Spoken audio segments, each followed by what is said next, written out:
جائے، ذرا سا بس ان کی طرف سے ایثار ہو جائے، ان کی چاہتوں پہ میری جان نثار ہو جائے، ذرا سا بس ان کی طرف سے ایثار ہو جائے، فنا اتنا تو ہو جاؤں ان کے عشق میں شبلی کہ جو مجھے دیکھے اسے ان کا دیدار ہو جائے۔ حاضرین، بہت اچھے انداز میں عزیزم حمزہ ایاز بجنوری سے اپنا کلام پیش کر رہے تھے۔ حاضرین، قبل اس کے کہ میں پروگرام کو آگے بڑھاؤں، آپ کی سماعتوں کے یہ بات بھی حوالے کر دوں کہ ہمارے درمیان ایک اور وہ شخصیت موجود ہے جو اپنی گفتگو سے سامعین کو مزید ذہین بنانے کا ہنر رکھتی ہے، جن کا حال کچھ اس طریقے سے گویا ہوا کرتا ہے کہ ہماری قربتوں سے یوں کنارہ کر لیا تم نے، زمیں کر کے ہمیں خود کو ستارہ کر لیا تم نے، ہماری قربتوں سے یوں کنارہ کر لیا تم نے، زمیں کر کے ہمیں خود کو ستارہ کر لیا تم نے، تمہیں ایک پل بھی چین نہیں آتا تھا ہمارے بنا، بہت حیران ہوں کیسے گزارا کر لیا تم نے۔ یہ ذات ہوا کرتی ہے جناب حضرت مولانا مفتی محمد وقار قاسمی صاحب دامت برکاتہم العالیہ کی امام و خطیب مسجد عمر فاروق بجنور، آپ یہاں تشریف رکھتے ہیں اور اس پروگرام کی سرپرستی فرما رہے ہیں۔ اسی طریقے سے اس اجلاس کی رونق میں چار چاند لگانے والی شخصیات جناب حضرت قاری محمد ذاکر صاحب دامت برکاتہم العالیہ، جن کی حمایت اس پروگرام کو حاصل ہے، زیر صدارت سیادت حضرت مولانا محمد عثمان صاحب دامت برکاتہم العالیہ، زیر قیادت حضرت مولانا مفتی عبد المقتدر صاحب دامت برکاتہم العالیہ، زیر نگرانی حضرت مولانا محمد شاداب صاحب دامت برکاتہم العالیہ، حضرت مولانا مفتی محمد سلمان صاحب دامت برکاتہم العالیہ، حضرت مولانا محمد رضوان صاحب دامت برکاتہم العالیہ، حضرت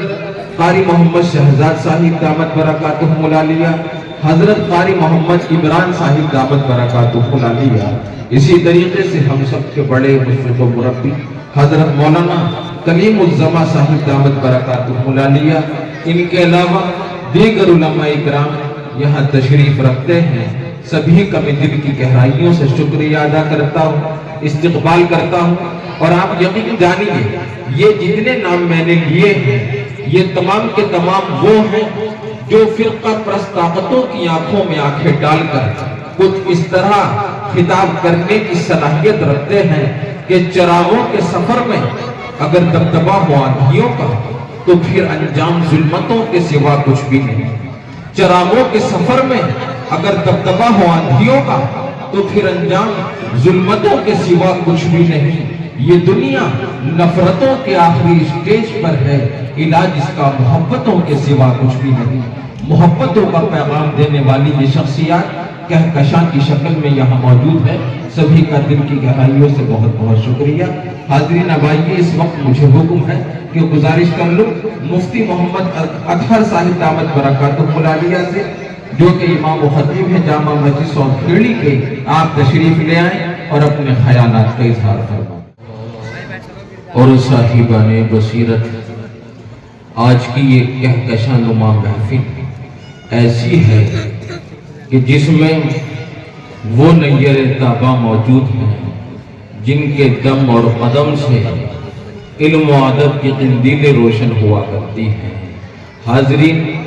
اس وقت میں اپنے جذبات کی تلاطم خیزی کو الفاظ کے قالب میں ڈھالنے سے قاصر ہوں، لیکن وقت اور بزم کی رعنائی یہ تقاضا کرتی ہے کہ سخنوری کے اس سفر کا باقاعدہ آغاز کیا جائے جہاں پر بلاغت مسکرایا کرتی ہے، فصاحت سلام کیا کرتی ہے اور تسلسل جن کے لبوں کا طواف کیا کرتا ہے، جن کی شخصیت کی علمیت، ادب کی پاکیزگی، احساسات کی نزاکت اور گفتار کی صداقت ان کے مزاج میں ڈھلی ہوئی ہوا کرتی ہے، جن کا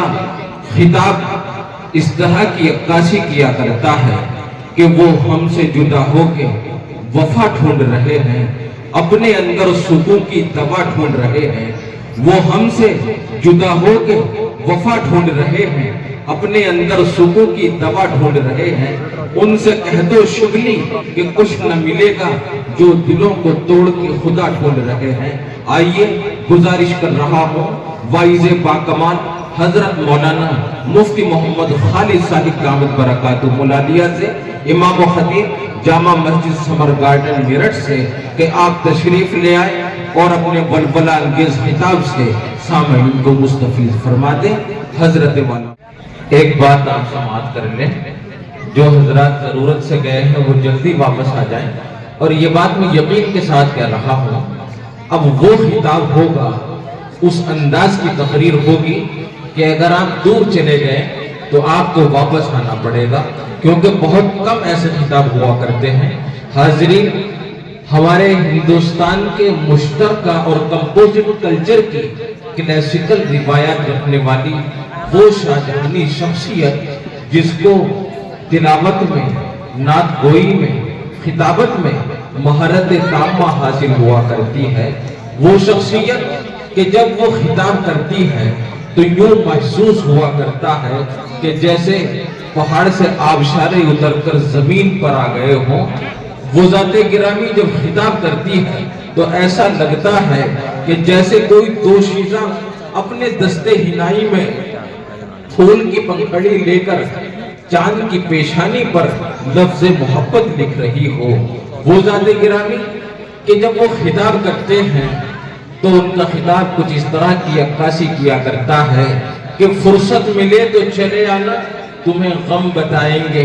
دنیا والوں نے جو کیے ہیں وہ ستم بتائیں گے۔ فرصت ملے تو چلے آنا، تمہیں غم بتائیں گے، دنیا والوں نے جو کیے ہیں وہ ستم بتائیں گے۔ اور حقیقت ہے کہ تمہیں خبر نہیں کسی بھی حقیقت کی، آنا ہمارے پاس کبھی تمہیں ہم بتائیں گے، اور ہم خود ہی بتائیں گے شبلی اپنی برائیاں، وہ اس لیے کہ لوگ تمہیں کم بتائیں گے۔ آئیے اس دل کی اس گہرائیوں سے، اس ادب کے ساتھ جو دل کی گہرائیوں سے طلوع ہوا کرتا ہے، اس وقت میں گزارش کر رہا ہوں ہندوستان کے مشہور و معروف مقرر، بے مثال خطیب حضرت مولانا محمد شبلی نعمانی دامت برکاتہ ملالیہ، امام و خطیب عیدگاہ بہرائچ سے، کہ آپ تشریف لے آئے، اپنے قیمتی خطاب سے سامعین کو مستفید فرما دیں، اور حضرت ہی کے دست مبارک سے اعزازی شیر ان بچوں کو دی جانی ہے۔ عزیزم حافظ محمد ادیب سلمہ، عزیزم حافظ محمد مزمل سلمہ، عزیزم حافظ محمد حمزہ سلمہ،